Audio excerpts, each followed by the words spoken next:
Hey. What's up?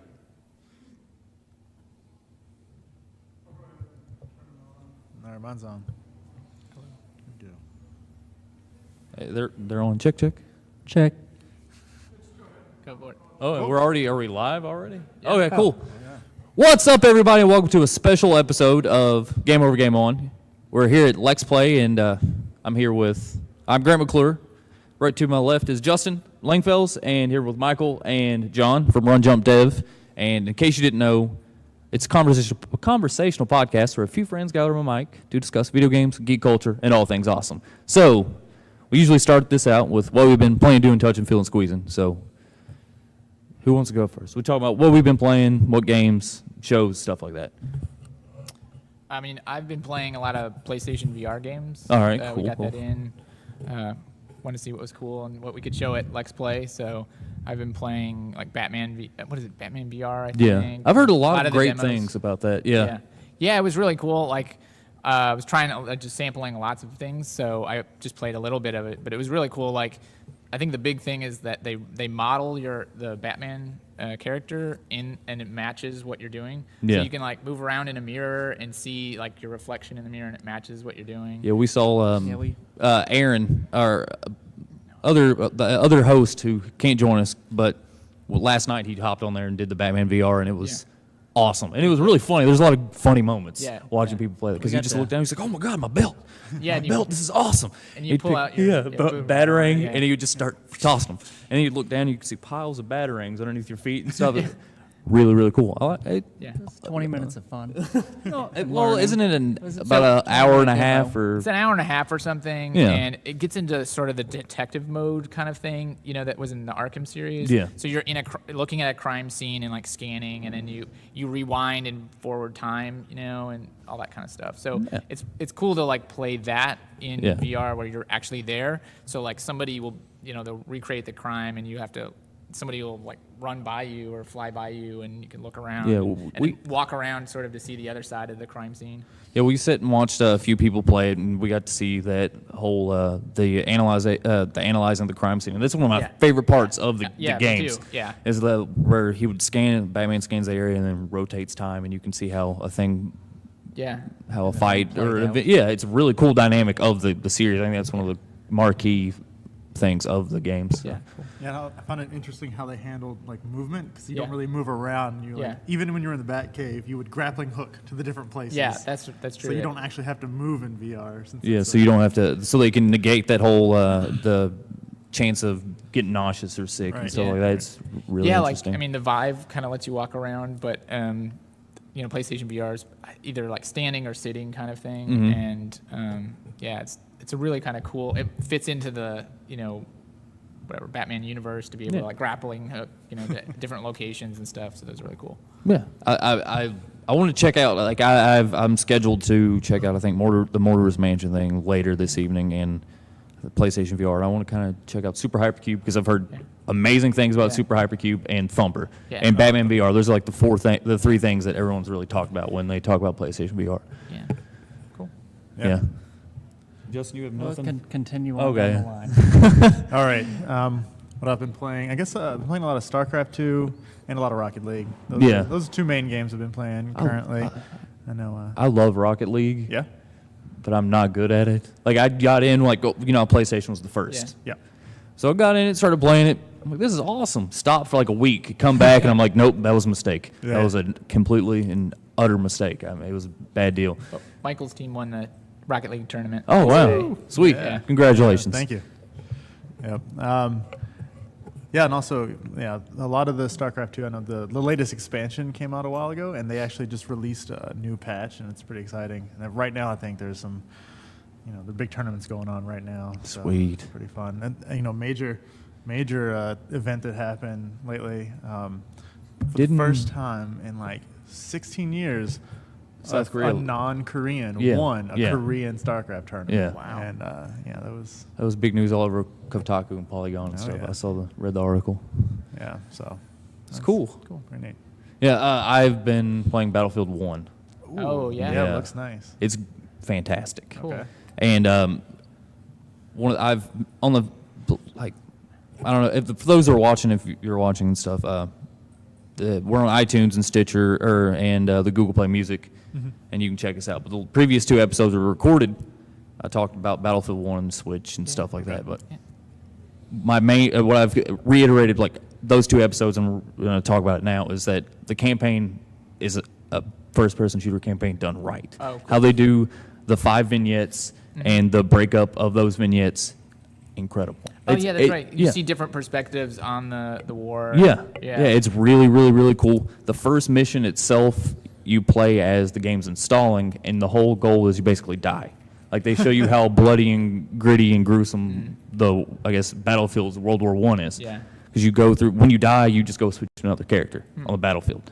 And you do that, I think, 6 or 8 times or something like that. Yeah, I mean, it's a really interesting, and they don't glorify war in this game. Like, you know, you play Call of Duty and it's real fast-paced, and they're like, oh, it's silly America, jets flying, you know, big explosions, stuff like that. They glorify war and like, oh, it's a great, fun thing. They don't do that in Battlefield 1, which is I thought was really cool, and a really cool dynamic and take on it. Like, I think DICE is doing a much better job than, is it Sledgehammer doing the new, are they, no, it's, I'm blanking on the names. yeah, well, you have Sledgehammer, who does Call of Duty? There's Treyarch? 3. Yeah, it's Treyarch's time. Yeah, they're doing it. I think DICE is doing a much better job on this one. I played the beta for Modern Warfare, Infinite Warfare. It's a bloodbath. It was terrible. I mean, I was used to be decent. I don't know if I'm getting old and my reaction time is getting slow or something. I don't know. No, I think they added all the futuristic aspects, and it's not the same game we used to play. I mean, I'm pretty decent at Destiny. I understand the old jumping aspect, double jumping, floating, and stuff like that. I can hold my own in Destiny and PvP. But I have never been completely and utterly destroyed as I was during that beta. Because I would just spawn, walk around a corner, headshot. And I saw the guy who killed me. He was jumping off the walls. Like, he would double kick off the walls and then shoot me in the face while doing that. I'm like, insane. It's awesome. I used to do that, you know, when I was in high school and college and stuff. I had the time that I could get really good at something. But now it's like I'm casually playing, you know, every once in a while, and so you just get destroyed. Yeah, you don't have the opportunity to do that. Yeah. You know how it is with most people who play Call of Duty, though. That's the one game they play until the next one comes out. They prestiged 70, exactly. 80 times in it. And I can't do that. That's it's neat though that there's that kind of thing for somebody that wants to do that, like dig really deep into one game and be really good at it. That's cool that you can do that. But yeah, I haven't had a chance to really sample. And have you done any of those games? Not. No, Okay. Not lately. Well, they're good, but like barrier to entry is going to be really steep. Like, there's guys that for Modern Warfare. Maybe when it comes out like fully released. Yeah, and then there's a lot of people that just pick it up. And they start at 1. They start at 1. And hopefully their ranking system and how they have it set up, it'll actually do they do a lot of balancing. So a lot of that beta stuff is where they're seeing how people play and, like, you know, how they want to balance characters. Yeah, and they like, test server load. Sniper, a lot of that seems to be not as much about server load. You know, it's more like getting people to play, and with that big sample, you can see, oh, they're using this gun a lot, and it's way too powered, and, you know, it's not balanced, and so this class needs to be dialed down. Yeah. And, you know, it used to be about, like, network code and stuff, but a lot of them are using, like, Frostbite engine, and they're all the same thing. So it seems like it's more about balancing the game and getting community feedback and changing things for that reason instead of, you know, tech. Yeah, that's one of the big things I love about Destiny. And Aaron's a huge fan of Overwatch, loves Overwatch. And that's what I think Destiny and Overwatch and a lot of these newer games, they really nail balancing between classes and the diversity of attacks and defense and stuff like that. But Justin, what have you been playing? Or doing, touching, feel, watching, whatever. What have you been doing? We just talked about Call of Duty. I tried the beta. I don't think we need to go any farther into it. But the only other game I haven't really had time, Lego Dimensions. I'm still on that, and it's very time-consuming. A lot of money, right? A lot of money. It hit you right in the wallet? Yeah. And they just released Year 2, which the nice thing is you don't have to buy another game. It just all downloads onto the first one. There's no second disc, or you don't even need a new portal for it. I haven't bought any of those characters. I'm still working on the first year, and that's...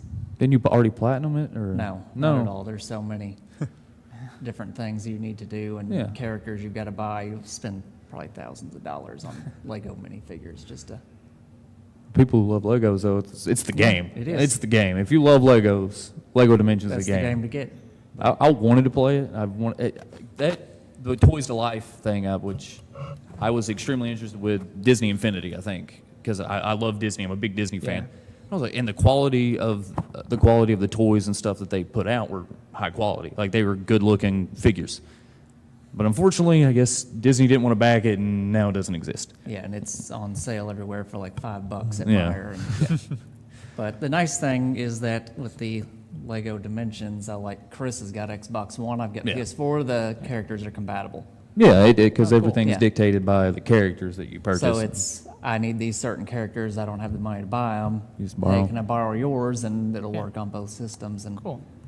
I like that they've started doing that now instead of making everything console specific. Yeah. I think there's probably something else. I'll tell you what I've been watching, which I've been watching for a while. Smallville. My wife hates it because they put all of it on Hulu, and I see. love the show. I mean, I love it. Like, I didn't get to catch it when it was coming on TV, and I started watching it. And my wife's like, "Why do you watch that? Why do you watch that garbage? It's terrible." I'm like, "But it's good. It's like it's a trip down memory lane. Like there's a lot of alt rock." Like a lot of it's some nostalgia laced into it, which I love it. She doesn't, and there's way too many crypto freaks in the show. But I'll have to check that out. Yeah. I haven't. You've never watched it. Smallville? I mean, my friends did and stuff. Yeah. I forget why I wasn't watching it, but I'm sort of the person that like if I miss it, like it's a second season even, I'm like I have to go back and watch all of them Yeah. to catch up, and so. Yeah, like it's nice that they're online and they're putting them on faster. Like they're not waiting for the DVDs and stuff. So, Yeah. you can go back watch, a couple seasons even and catch up, and Yeah. then I continue watch. But you have all 10 seasons. You have like 200 and something episodes to watch. Can I tell you one thing I've been watching lately that's kind of being here reminded me of what I just finished watching. It's the last season of Black Mirror. Yeah. And I've heard And that. see now there's only a few episodes per season, so you don't have much Yeah. to catch up on. Yeah. And they're all self-contained. I watched the first episode, and that's what with the British, the Prime Minister and the pig and Yes. stuff. Like, Yeah. it's So that- so good. That show is really, Yeah. really good. But I have a child, and my wife's like, "You Oh, can't yeah, be yeah. watching that." And while he's awake, and Definitely. like, well, this latest season, there's a whole episode on kind of this like VR augmented reality Cool. game system that, thinking about the future of VR and some of the crazy stuff. is that the one with they can do Bryce Dallas Howard in it? Is No, that that one? one. or- That's one that's kind of taking a jab on like this whole rating system that lots of platforms are using. Okay. Like now, like people have like a social rating, and they have like these augmented contacts where you see someone and it, like Shows I would you. see a Halo and I'd see like a 4. Like people have rated all interactions with John like 4.5 out of 5 on average. It's like, oh, okay, I can do business with John. But then I look over and I see like a 2.0. Like I'm not going to talk to this person. Like Wow. people have rated them down. So it's That's interesting. Yeah. So That's a cool concept. details someone's kind of descent from a high rank Yeah. to a low rank and the social changes that brings about. And we've seen some of those things with like the Uber system now, Yeah, and like how you rate people, like and Yelp and stuff Yep, like that. Yep. Yeah. There's two episodes two TV shows that I love and I rave about all the time. But any of y'all seen Stranger Things? A lot of people have seen Not Stranger yet. I Things. haven't started that. Oh my God! It's supposed so to be really good. Yeah. It's so good. I've heard So that. it's been like I'm so busy. Like I have such a Yeah. like it's in the list of stuff to watch. Yeah. I have so many things, like 200 things in my list to It's, watch. it's very nostalgic. It makes There's gives a lot you of that D&D and all that stuff. It's Yeah, really cool. sweet. 1980s Yeah. feel. Yeah. So yeah, I've been so busy with like getting ready for this and some of our own game projects that Yeah. are due, soon too. And so it's just been like the queue keeps getting bigger over Yeah. the past couple months. I didn't get to watch it till I think my wife. She watched it one night and she's like, woke up the next day, came home from work, and she's like, Stranger Things, you need to watch it. You Yeah, need cool. to. It's incredible. And the best thing. And then we watched it. We binge watched it, and Yeah. and it was so good that she was just like, if something scary happens, just distract Roxas, distract Yeah. the baby. He's 2.5, so I was like, just distract him, yell at him, wave at him, like Yeah. just keep him from watching it in the intense scene. Because she's like, it's so good, I gotta watch it, Yeah. gotta finish it. And that's the best thing about it is you didn't have to wait every week for the next episode. Yeah. You Oh, binge yeah. watch the entire thing Yeah. in one Right. go and doesn't ruin anything. I Yeah. watched 11/23/62. Was that it? Oh yeah, that was a good one. It's And about the they did it on Hulu, but Hulu yeah. doesn't Doesn't do that? Doesn't put them out at Oh, once. they You got to don't, wait okay. every week, even though it's their exclusive, and that kind of ruined it for me because I wanted to watch it all in one. Yeah, because So I wonder if that's because of the traditional, like all those, was it Fox and these Yeah. big companies are like, they connect it with their on TV Yeah. series, and so they would have to yeah, release it was it a at periodic. it was a thing. Hulu exclusive television show, and they Yeah. did it every week. And I it was think- amazing, but Yeah. it was just waiting for it was. I think Netflix is much more open to different Yeah. things Here and it is. different way to deliver the content, and so they're paying for that Netflix exclusive stuff. They're like actually making those shows. So yeah, they were like, oh, everybody wants to binge watch this, or especially when they get hooked and then talk about it. So hey, just give them all the episodes is really cool. And Netflix also, no advertisements, no commercials. you could do that. They're not worried about Yeah. all of that, which Hulu and everyone else is. though. Hulu's changing. Like They- I've been part of it. Yeah, I was one of those people who was first adopters. Like, I hate the ads so much on Yeah. Hulu that I will pay the $6 more. Like, 'cause Yeah. Hulu was I think Yeah. $5.99, and then you could pay $11.99 for no advertisements. Like, yes, I'm doing it because I'm so sick and tired of watching the same ads over and over Yeah. and over and Pick over. one of three. No, you could. Yeah. Yeah, and it's Hulu- usually the same ad over and over. Yeah, it is. Yeah. Well, I started Westworld. Okay. Well, Oh okay. man. Yeah, Has anybody that's. started that No, yet? no. Again, One on the that- list. Yeah, you all are very Can't busy. be No. discussed. High up.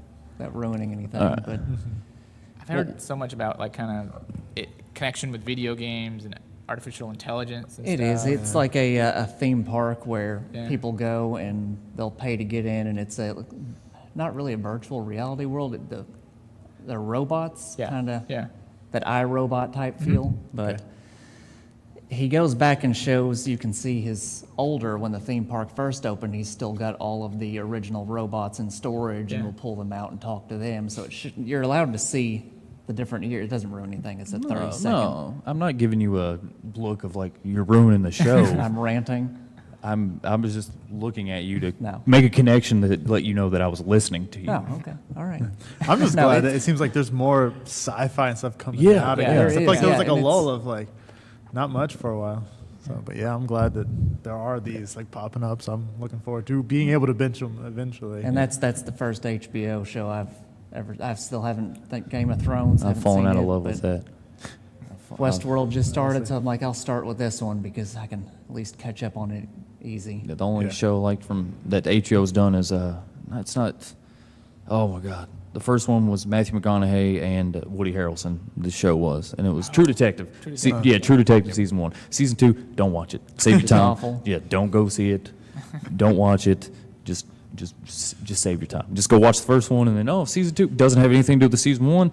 Completely different actors, completely different setting. Don't do it. Save yourself. But so let's get into the reason why you're here. So tell us about RunJumpDev, your history, inspiration, stuff like that. Yeah, so RunJumpDev started to, so it's a nonprofit organization that helps grow the game industry here in Lexington and Kentucky, really. So we started several years ago. I was starting helping to start a company, Super Soul. We're an indie studio here in Lexington, and was wanting to just reach out and find people. I bump into somebody and they're like, "Oh, I make video games and stuff." So we were kind of just starting and wanting to get help and support and share, how that worked. And so we started meeting like every month, and then kind of grew from there. So now we have weekly meetings, we have monthly meetings, we have a project like Mortimer's Mansion. Yeah. That was a group of RunJumpDev members that got together, and over I think 3-4 months they built this VR experience. And, Wow. And so people got experience, doing programming, and artists got to do design for 3D So VR stuff. that whole VR game, The Mortimer's Mansion, is built from the ground up, Right, like scratch, ground up, like it's all the from scratch, assets, all the art. everything, yeah. Oh, sweet. Yeah, And so it's like, by RunJumpDev members. in 4 months. Wow, Yeah, yeah. that's cool. So it's I think 15-minute experience, 10-minute Yeah. experience, and it's kind of a really cool project because then college students and people that are in the industry or wanting to get in the industry can get experience, work together, because it's a lot about learning how to work in a team, all that kind of stuff. So that's when we started the RunJumpDev and the group, and we've been looking for a local video game convention. Yeah. For several years, we've talked with different people, and they're like, "Oh, we're going to start a video game thing," and because we would go to pop culture conventions or whatever, and people are sort of into video games, but maybe that's not why they're there. They're going to get an autograph or something like that. Yeah, they like the stars from television Right. shows, or they like the artists from a comic, or Right. Yeah. And so we kind of fit in, but we don't in those conventions. And so, and we love going to those things, but you want to have people that are really into video games and will like sit and talk with you about your game and be really, interested in that kind of stuff. So, so we, about 2 years ago, decided to do kind of a convention, and, over the last year, it's been kind of ongoing, like, planning and putting this together. And so, it's just sort of like we went to all kinds of different conventions. We took a lot from, like, say, PAX and how they did things, and just other game shows, and try to build an event that we wanted to come to, and because we knew that there was a ton of people in Lexington and just even this area, like Indiana, Ohio, Tennessee, that are interested in games, and there's nothing. So you have to go to Boston or Texas or Seattle, right? Those are the big PAX, sites, and there's just nothing sort of this Midwest, Southern kind of area. So Yeah, there really isn't. That's like started the podcast and stuff. Like your main podcast. Like I don't have the inside like AAA insider information. Don't have it because in Kentucky, Right. It's just not here. Other than indies and you guys. Yeah, we have smaller studios here. Yeah.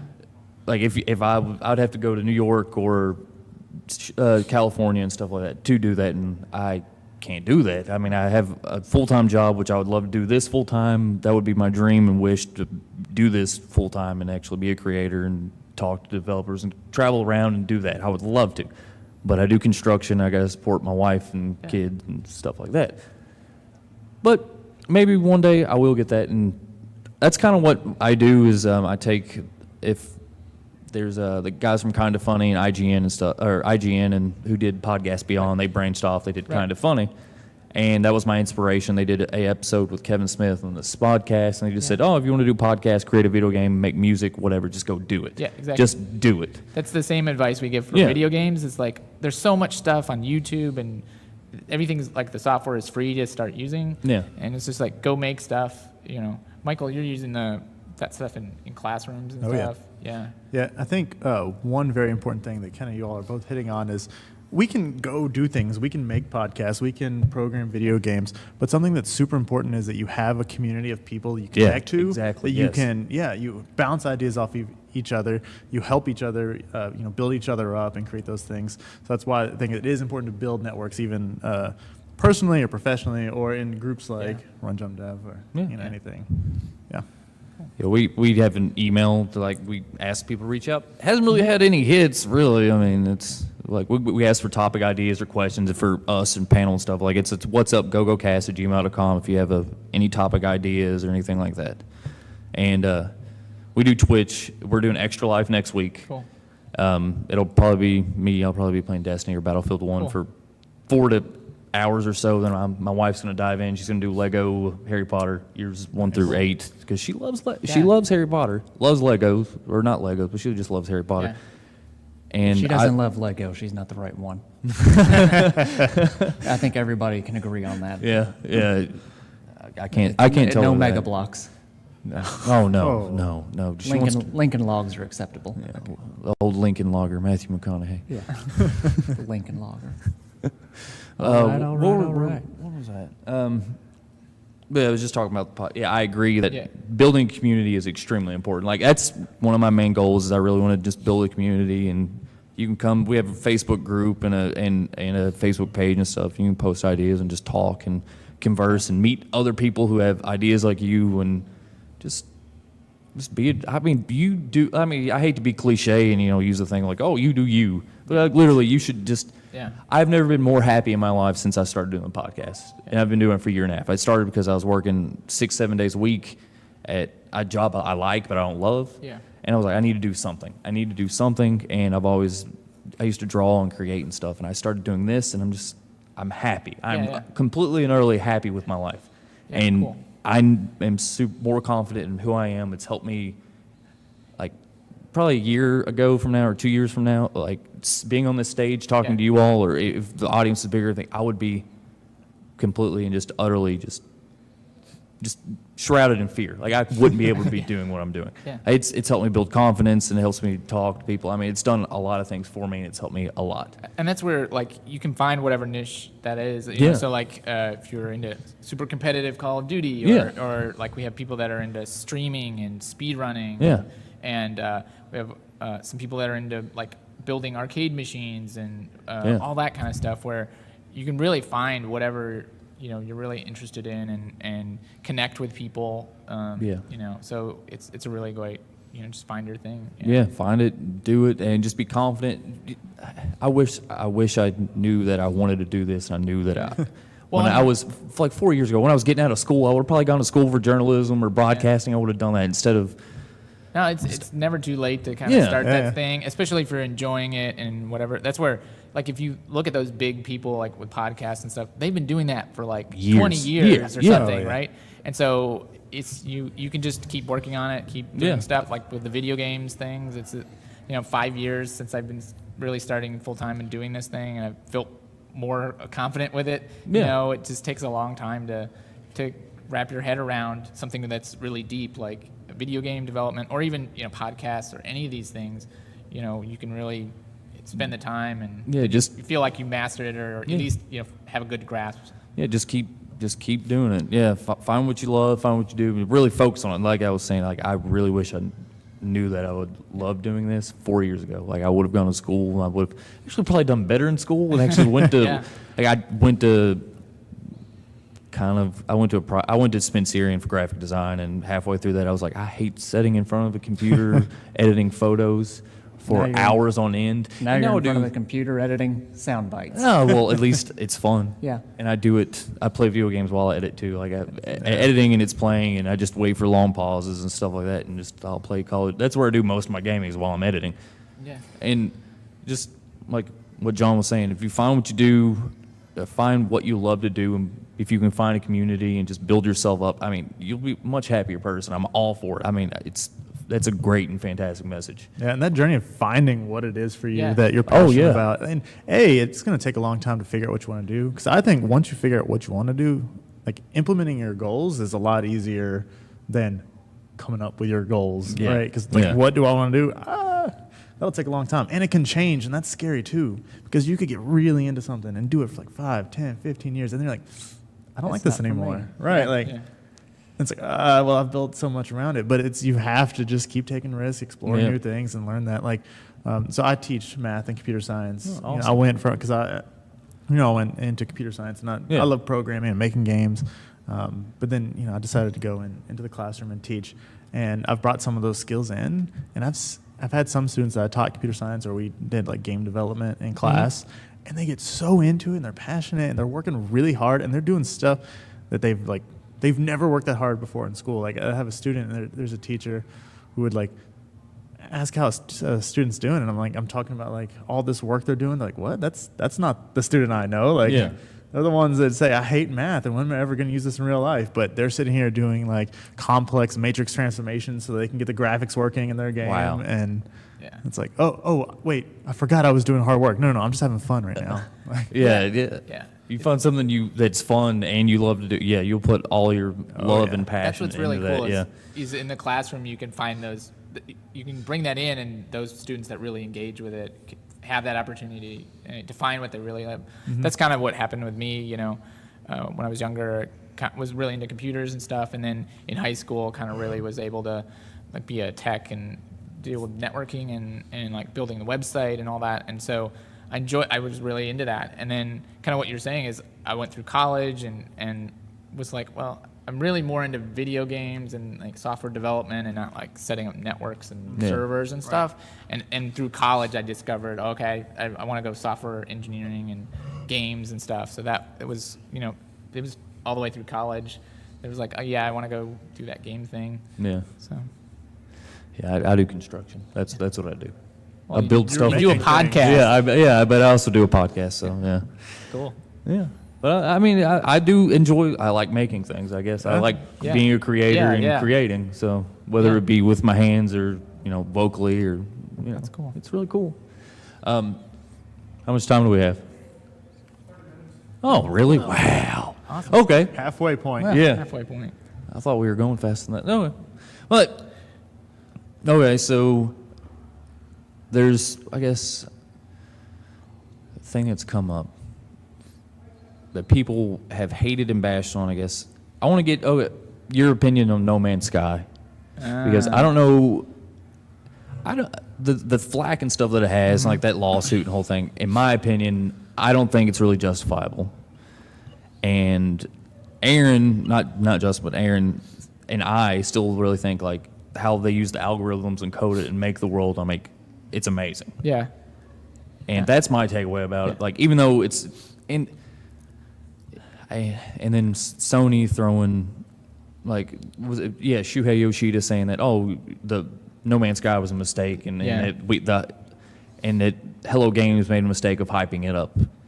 And that's wrong because I don't think they threw the marketing budget. I don't think that was all Sony hyping it up and showing it off. Yeah. I mean, they're the main publisher. They're the ones, It's a pushing really it. tough thing. Like, that game is huge. Like, Oh, yeah. the complexity of building that is crazy to me. Like, so I read all these. They've kind of dissected how the game is built and stuff, and it's amazing. Like how much stuff they put in there. But there's such a technological foundation that you have to build. Like it's so huge before you ever get to start building gameplay on top of that, right? So you have to have all this stuff where it's building these planets before you can decide, how the gameplay on the planet is and what you're doing. And I just feel that it was such a big project, and then it's like, we got a ship, at this time, and they had all these ideas of things. Yeah. They had probably versions of those things in the game, and they wanted to they're kind of that idea of that MMO or whatever, where you just continue to add stuff and whatever. I think maybe that was the idea that they thought, okay, we can launch this and it won't have all the stuff that we wanted to do. We have versions of this feature or whatever, but we'll cut it so that we can ship on this date, and then hopefully we'll be able to keep going and do that. I think just they didn't realize how much of a backlash from that hype and not getting what they wanted. That's where maybe that's the mistake from them. Is saying, okay, we couldn't do this. We're a small team of 10 people or something, and just being as an indie, you can kind of be more real about what's going on and say, we can't deliver this thing. Setting that expectation is really important. So, we had to cut back and scale back. There's not going to be this giant trade system yet. We'll add that later. I compare it to Minecraft. I'm not a big Minecraft fan, and I haven't played much of it, but I'm sure the very first version of Minecraft was probably completely different than what Minecraft is now. Yeah, definitely. And people don't look at it. They just look at Minecraft the way it is now. Right. Yeah. So No Man's Sky from when it first came out and released, it had some cool things. It was kind of bare bones, but it was still coding wise, and it was a marvel, and just the architecture that built that game is an incredible feat. And Sean Murray is a very smart man. Yeah, yeah. I don't understand it. I mean, you guys might understand how they coded and stuff, but I'm way over my head. It's amazing. But that's the thing, is that there's different expectations. Minecraft could be it was an alpha and beta forever, right? Years and years and you're years. and they're saying you're pre-ordering this thing, and with No Man's Sky, you get a disc and you're paying $60 for this thing, and there's just a whole mindset difference between this online digital Minecraft kind of thing that you're just kind of, your expectations are different, and so then it's why did I spend $60 on this? And there's nothing here. Obviously there's nothing there. There's so much there, but it's not to that expectation of a $60 retail No, it's PlayStation 4. interesting, the idea of hype versus an actual game. There's almost hype engineering. It's maybe an emerging field, because if you don't build it up, if you have no hype, then no that's one's bad. Gonna be right. But if and you have too much too much, hype is it's bad bad. too. Yeah. So how do you prime, The last game that I can remember that was hyped like that, we all went out and bought the day it came out, was Mag. Oh God. Oh, Do you really? remember how awful that was Oh, yeah. trying to play? I mean, Hyping, I agree with you that hyping is a field on its own. It's becoming. Sometimes even really good games can get hurt by too much hype. I don't know what your experience was but I'm a huge Fallout fan, Oh yeah. and my hype levels for Fallout 4 were off the chart. Yeah. I love Fallout 3 and New Vegas. I love both of them a lot, and Yeah. it just turned out to be. I'm like, it was exactly what I wanted, but I didn't know that I didn't want what I wanted until I like played that- it. Okay, Didn't know this why is a you got good, so solid excited game, about but- something you've already played. Yeah, it was practically Yeah. Fallout 3 with a better skin and looked good, but I played it, but I haven't even completed it. I played Fallout 3, but it also hit me at a different time. Like I didn't. I'll tell you a bad story about me and when my wife and I were dating. Is that when she would fall? I think it was New Vegas came out. New Vegas came out, and I was sitting at my parents' house on the floor playing New Vegas, and she would call me like, "Oh, babe, what time? When are you gonna come over?" "Oh, I'll head over in about 20 minutes or something like that." 4 hours later, she Yeah. calls me again. She's like, "What are you doing?" I'm like, "What time?" no. "Oh no."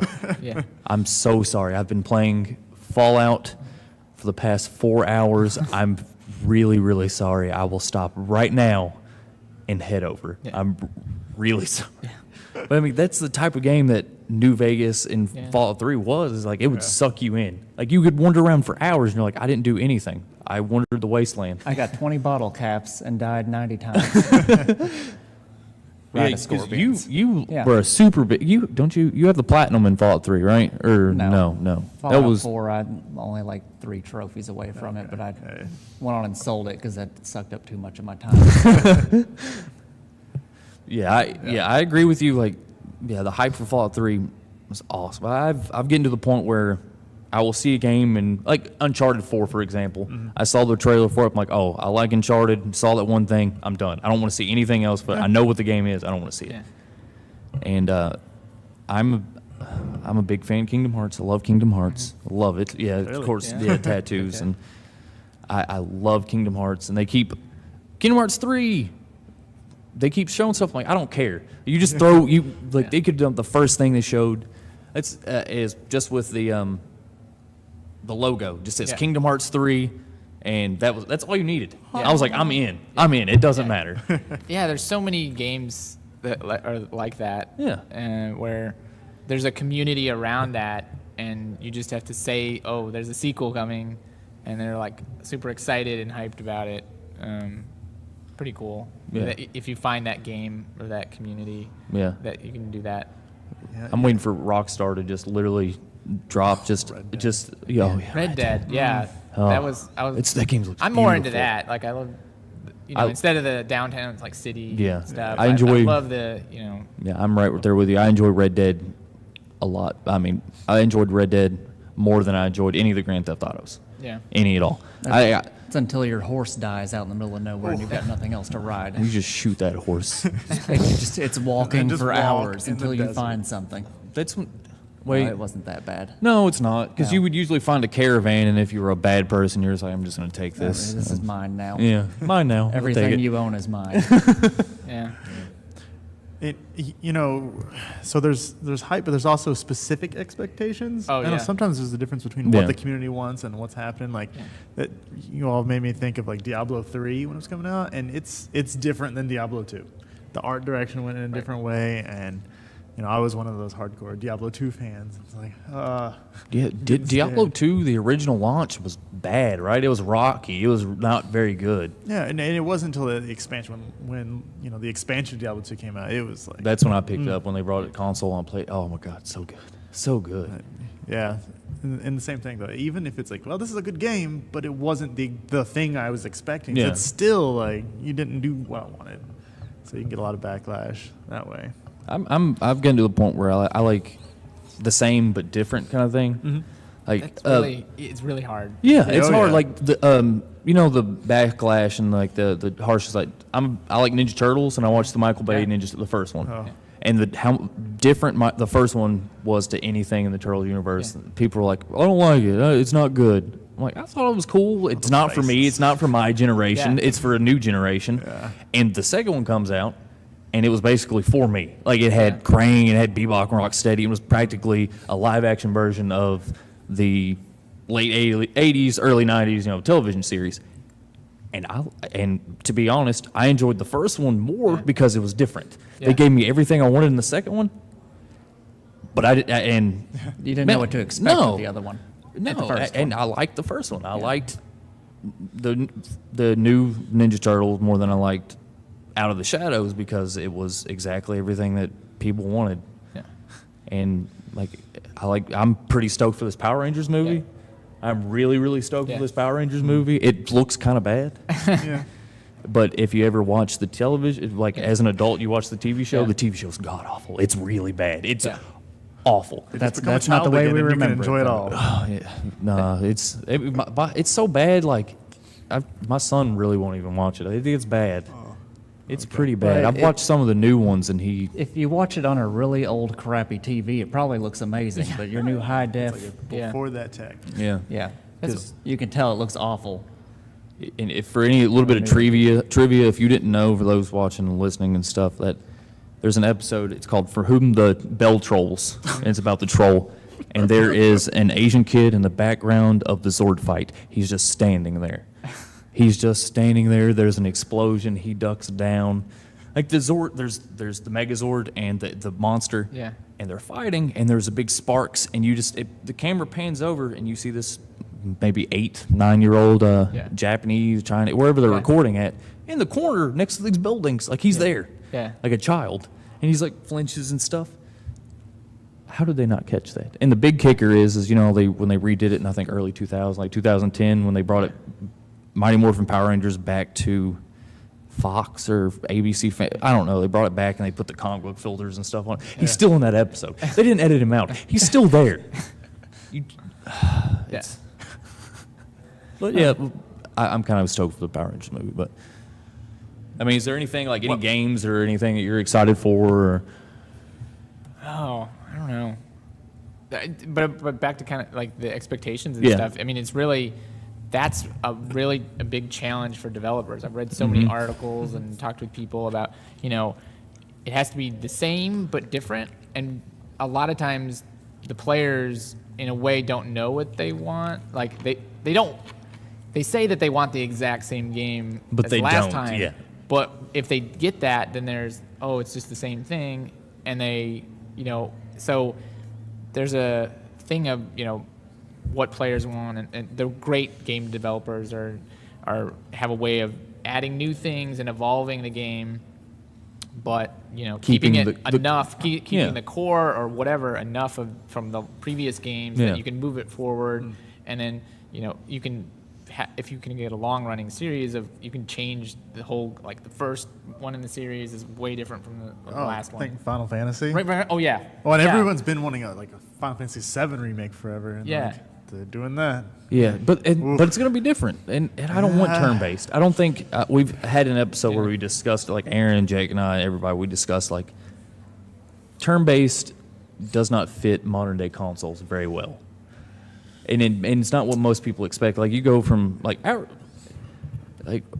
people who grew up on that like turn-based era and stuff. Like turn-based is awesome. We still love it because that's where our roots are. We play Civilization still. Yeah. Keep cranking those out. But you have the modern, more like you have the Call of Duty kids out there and stuff, and they want fast paced, in your face, just like quick action, and that's more. And they're probably a bigger demographic than we are, really, because most people our age have either grown out of it or stopped gaming. That's where, so like a Horizon Zero Dawn, where they're trying to add in a lot. They're a shooter company, right? They Killzone. Yeah, and they do. stuff, Yeah, right? So yeah. they're making sort of this action game, but they really wanted all this complex RPG systems to add real depth and a progression to the character and what you're doing, and choosing where you're going. Yeah. So that's what is really cool is that you can apply those. You're seeing people apply RPG mechanics and all that great stuff, and if they wanted to make a turn-based thing, you can do that and be successful, or you can say, ours is gonna be a third-person action platformer, or we're gonna do a first-person shooter thing. So it's really exciting to see kind of the progression of those games, to add more depth. Because we mainly a lot of it we've gotten and I've said it a few times on previous episodes. I know I say that a lot, but they've probably not listened or maybe listened to a little bit of snippets, but I've said that books, games, movies, games are becoming like books and movies. How you have these certain genres, like you have shooters, you have action, and and everything is just an amalgamation of various categories of those core games, right? And it's kind of, and I started, what was it, probably about 10 years ago, I think, one of the first ones. Like you had RPGs, then you had adventure RPGs, like third person. Then shooters started picking up that RPG element with like Call of Duty and your class building and how you pick certain stats and add it onto those guns and stuff like that. I mean, and it's awesome. I love RPGs. I do. I love them. Yeah. And I grew up on them, and more people want to add more RPG elements to your games. Awesome. I don't care. Do it. Oh yeah. Make it great. That's all. Yeah. Oh, Mass Effect. It's interesting seeing that where it's a.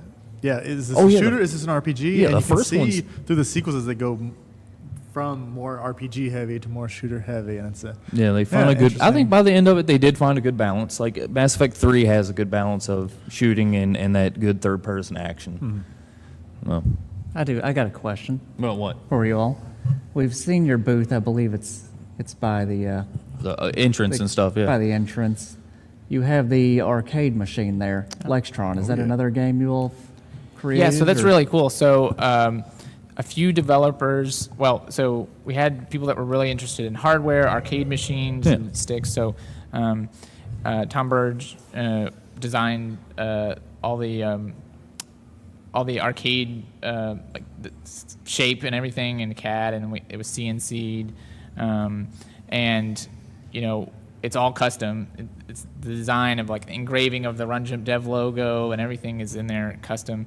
And so a group got together and was building that. And then all the games on it are custom games by local developers. So sweet. The idea is we take it around to events like this. About how many games are on it?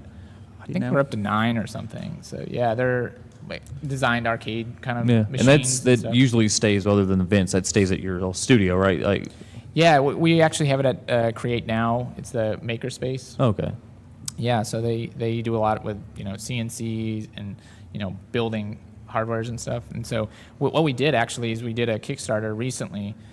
So we've taken Lextron to lots of different shows. We took it up to Boston for PAX, and it kind of has gotten worn, with some damage and stuff, and lots of people playing it. So we did a Kickstarter to refurbish sort of the machine and update hardware inside. The PC's really kind of been old, and so having some funds basically to update the machine. And so we did that, and as part of that, we have some backer rewards where you can get in a game that's going to be on the Lexitron. And that's cool. So we're working. Our studio Super Soul is working on one of the rewards where it's like an infinite runner kind of thing where you actually run through like Lexington and the farm and downtown and stuff like that. Yeah. It's provided a pretty cool opportunity too for local developers. Yeah.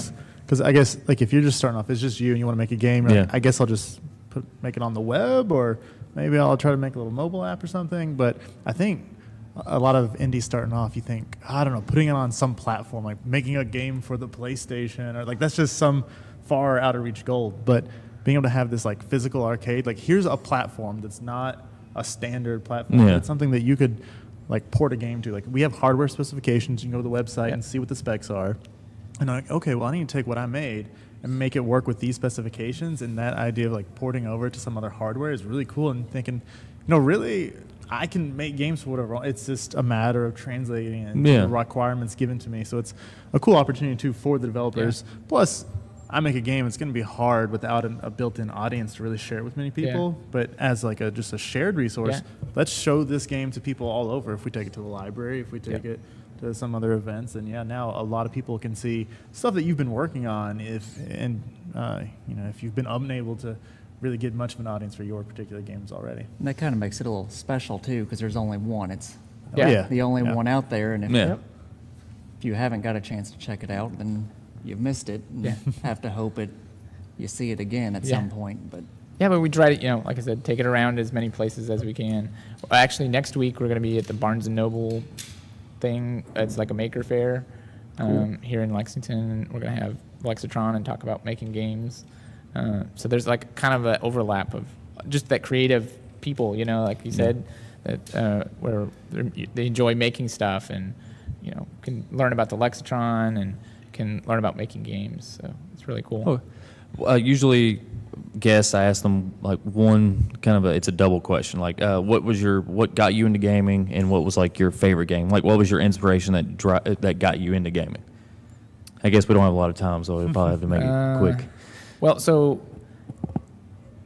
I don't know. I played a lot of like games with Commodore 64 and stuff, and I guess I really got into game development, and that fueled my passion for games. Okay. So like I would play PC games mainly, and so like I played Carmen Sandiego, on the PC, right? And then I like just wanted to build my own like Carmen Sandiego kind of thing with like spies and stuff, and so that's why I learned to program, is to make my own games. And so then I got more into that, and then more into other games. So it was kind of that thing of game development and just gaming in general kind of go together. So you got into programming like really young? So like 5th grade or something. Wow, and cool. Was like mostly I was just like I got a PC and was playing on the computer and making it crash and then having to fix it and learn about it.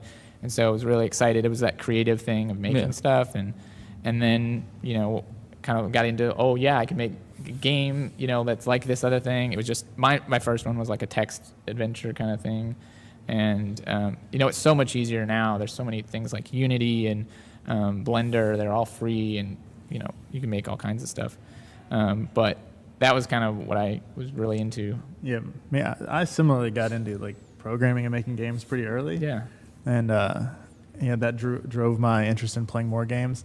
And I think a whole series of games I already brought it up once is Final Fantasy. Oh, yeah. Those like as I was growing up, that whole series was changing, going from playing older ones on Nintendo. Final to Fantasy Super 7 is Nintendo. what got me, like really hooked me into gaming. Yeah. That's what Yeah. my game that pulled me into. Yeah, well, see, Cool. mine was 9. Because Nine's a good one. Because it was like, brought together a lot of stuff from the past, Final Fantasies, and but that storytelling element and everything. Oh, it was, Cool. it really hooked me. And then, so I had also found a Commodore 64 and started programming on it, just because it was my grandfather's, and I started using it. But when I found the TI-83, like those calculators, Oh, yeah. I figured out how to program those. Yep. And I made Final Fantasy Delfino, where you controlled like a little like characters like a theta and an X or a pi, and you had a little menus and you had turn-based like fights. That's cool. And I created my own little story. And it was like, so the back and forth between playing a new Final Fantasy, making my own like rip off of it at the time, and then like so making and That's playing awesome. that When series the was teachers think it you're for me. doing calculus, but you're in the back of the room playing Final Fantasy. Yeah. Well, I'm making it, so it's Yeah. Playing it and making it all at the same time. That's sweet. Yeah. Other than that, are we good or? Maybe we could talk about if people are interested in getting involved with RunJumpDev, they can go to runjumpdev.org, and it's DEV for development, and they can go there. So we do all kinds of events, like we do Global Game Jam, that'll be in January, and we do that at BCTC, and